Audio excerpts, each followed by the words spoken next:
Hi, this is George, and today I'm going to be taking you through a very quick rundown of some of Lightroom's local adjustment tools. Now, just like the basic tab, we can make a whole bunch of adjustments to our image. But instead of working globally, we're going to be working locally, which will allow us to guide the viewer through our image. So let's close down the basic tab and get started with the graduated filter. Now, the way this is going to work is we're going to select a section of the image, like so, and then we can decide what to do to that part of the image. So at the moment, we're not seeing anything yet because we haven't input anything into the sliders over here. So before we do that, let's go ahead and delete that one and start again. Now, it's a very good idea anytime you're working with any of these local adjustment tools to start by double-clicking effect. Because what that does is if we've got a whole bunch of values set there from a previous adjustment, we want to make sure by double-clicking effect that it resets those to 0. So it's just a really good practice when you're working with any of these tools.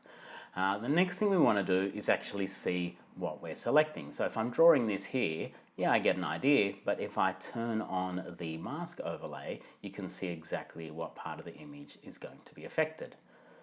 Now, I personally don't like to use the mask overlay, so instead what I'm going to do is I'll show you my technique and then you'll decide to ignore that because it's not for everyone. But what I do instead is I say to myself, okay, I want to lighten this part of the image, so temporarily I'm going to take my exposure all the way up.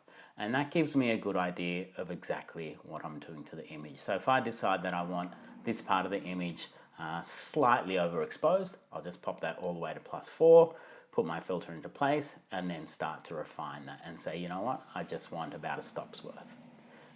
Alternatively, I'm just going to go ahead and select the pin and delete that one. We can do the exact same thing with the mask overlay, but you'll notice now if I have my exposure set to +4, we're not actually going to see that overexposure because instead we're seeing the mask overlay. So for me, the overlay is a bit fiddly because then I have to go ahead and turn that one back on, turn it back off, change my exposure, have a look at the overlay.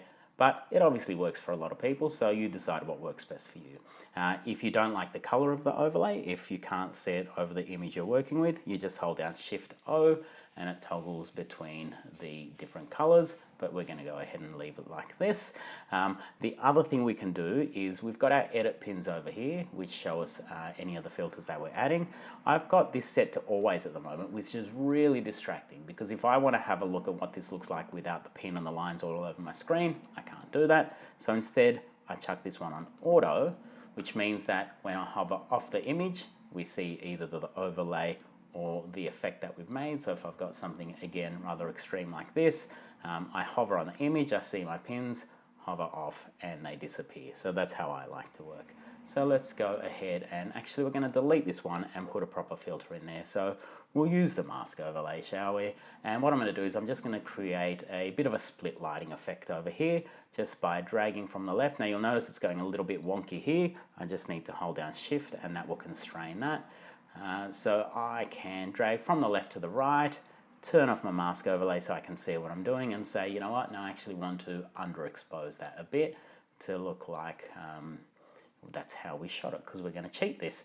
But what I want to do is I want to change how much or how little I feather this. So I just grab either of these outside lines. Now the closer they come together, the more aggressive that effect will be, or the more I drag them apart, the softer it will be. So I actually quite often like to go outside the canvas, and that way I'm not affecting the image 100% with this, because the way these work, anything to the outside of this first line will be affected 100%. Then there's a gradation from here through to 0, and then anything on the other side will not be affected whatsoever. Again, I can rotate this if I want. I can move it into position, I can do all sorts of things, but I think I'm going to leave it exactly where we had it and maybe just drag that out like so. Now it's a good idea over here just to toggle that again on and off so I can see exactly what I've done.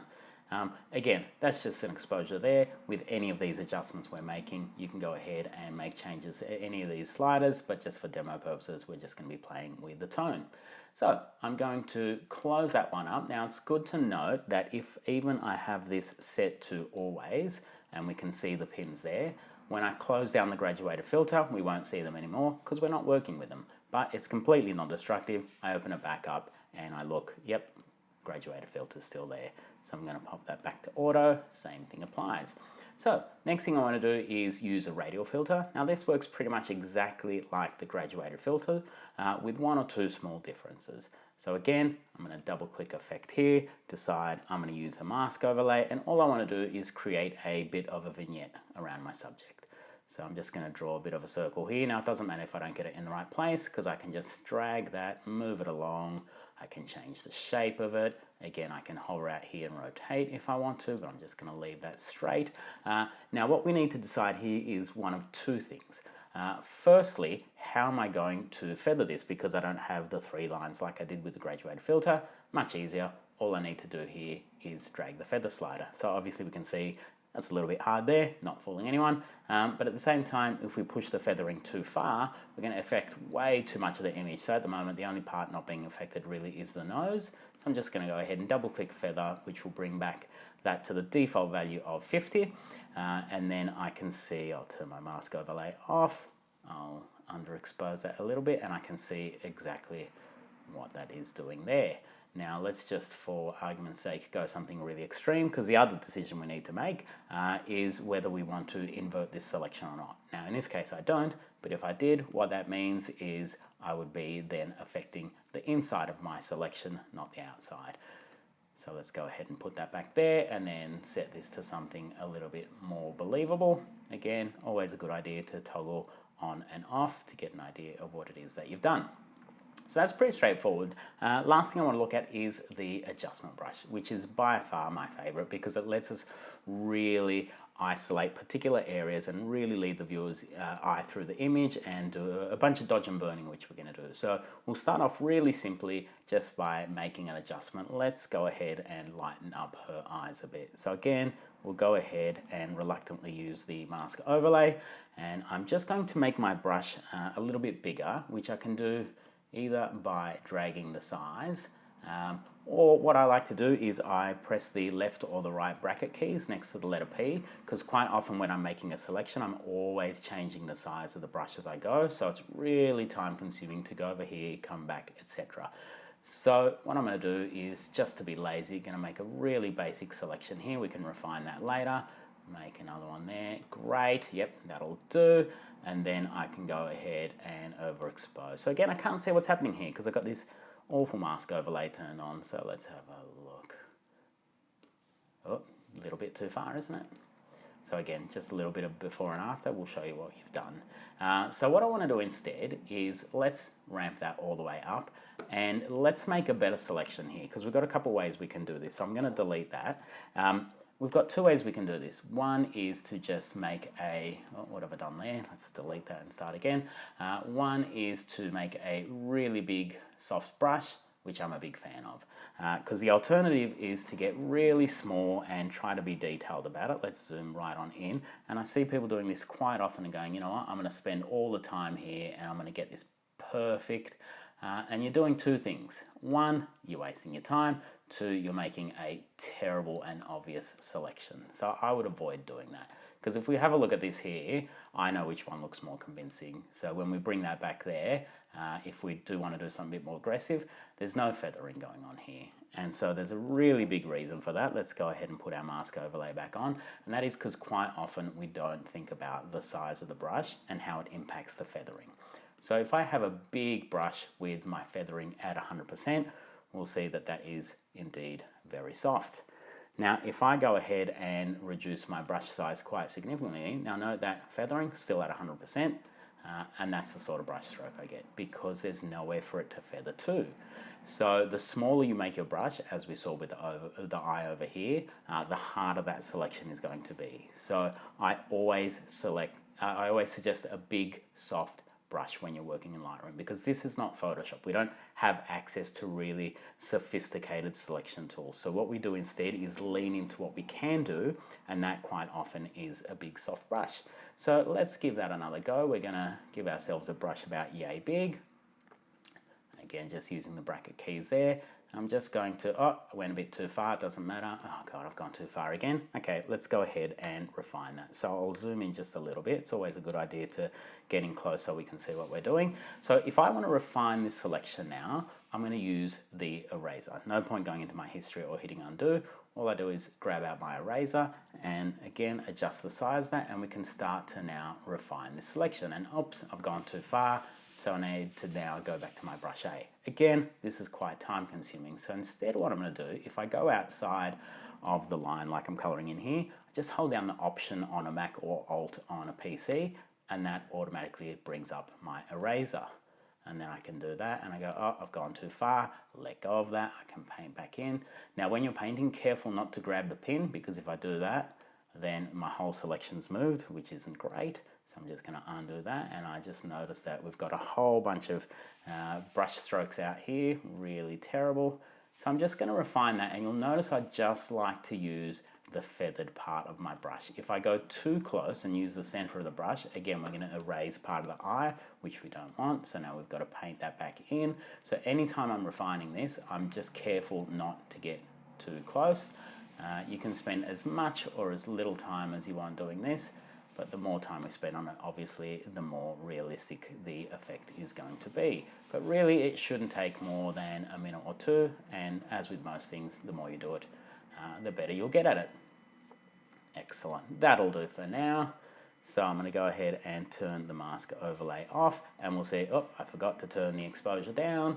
So let's go ahead and put that somewhere a little bit more sensible.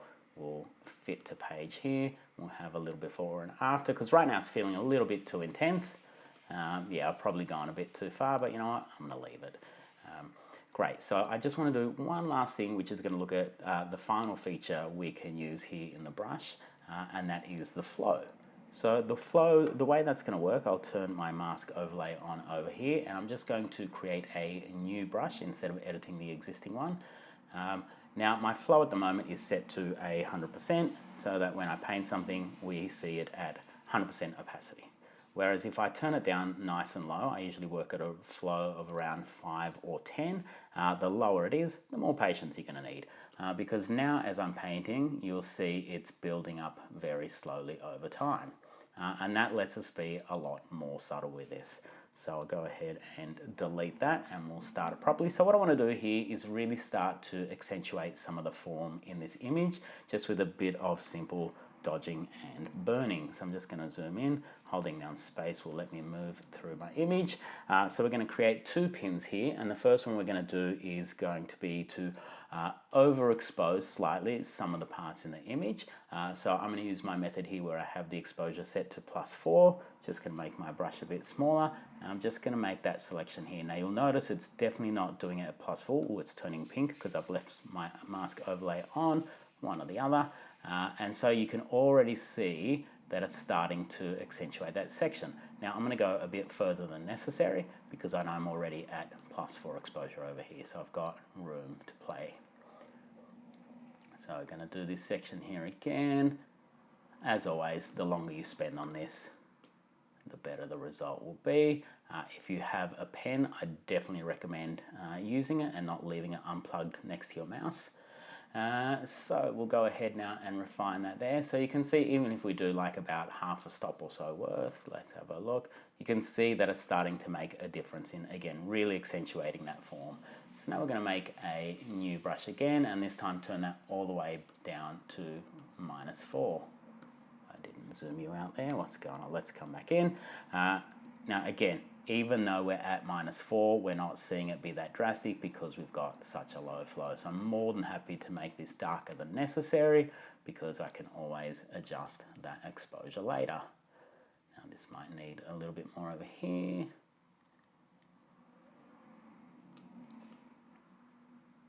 Okay, so I'm going to bring that back up now, again, between half or a full stop, depending on how much I've painted in. Let's go ahead and fit that to page and see the difference that that has made. Excellent, so really noticeable, just accentuating the information that's already there. And as I said, anytime you're making a selection, the lower the flow, the more subtle a result you can get. Now just one thing, we do have as well the auto mask option, which quite frankly is a little bit terrible because the way it works is it's looking for contrast. So if you don't have the right amount of contrast in an image, it's more often than not going to make some pretty bad decisions. So I'm, as I said, always opt for a big soft brush, and that quite often does the trick. Great, so that, as I said, is a really basic overview of some of the local adjustment tools. Hope you enjoyed that, and thank you for watching.